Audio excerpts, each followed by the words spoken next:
Hi, நம்ம வீட்டு பால்கனியில் கிழங்கு வகைகள் எல்லாமே நல்லா முளைக்க ஆரம்பிச்சிருச்சு. இனி ஒன்று ஒன்றா நட்டு வச்சிடலான்னு பார்க்குறேன். இதில் வந்து பார்த்திங்க அப்படின்னா இஞ்சி நல்லாவே வளர்ந்துருச்சு. இங்கே பாருங்கள், நல்லா ஹைட்டாகவே வளர்ந்துருச்சு. 2 செடியும் மேலே வந்ததுனால இந்த 2டையும் பிடிங்கி இன்றைக்கி வச்சிடலாம் அப்படிங்கிறதுக்காக நான் இதை எடுக்கிறேன்.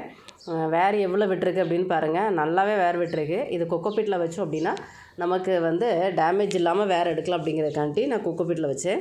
இப்போ இந்த 2 செடிக்கான பாட் மிக்ஸை ரெடி பண்ணி ஆல்ரெடி வச்சாச்சு. இந்த க்ரோ பேக் சைஸ் அப்படின்னு பார்த்திங்க அப்படின்னா ஹைட்டு வந்து 9, விட்த் வந்து 12 இருக்கிறது தான். ஸோ இப்போ நம்ம இதில் எடுத்துகிட்டு ஆல்ரெடி பாட் மிக்ஸ் 3 மாதம் முன்னாடியே நம்ம தயார் பண்ணி வச்சுட்டோம். ஸோ அதனால் அந்த மண் கலவையில் நம்ம இப்போ டைரெக்டாக எடுத்து நட்டு வைக்க போகிறோம். இவ்வளோ குட்டியான பீஸ் இருந்தால் போதும். ஏன் அப்படின்னு பார்த்தீங்களா, இதை மினிமம் நம்ம வந்து 8 மாதம் 10 மாதம் ஆகும் இது வந்து நம்ம அறுவடை பண்ணுறதுக்கு.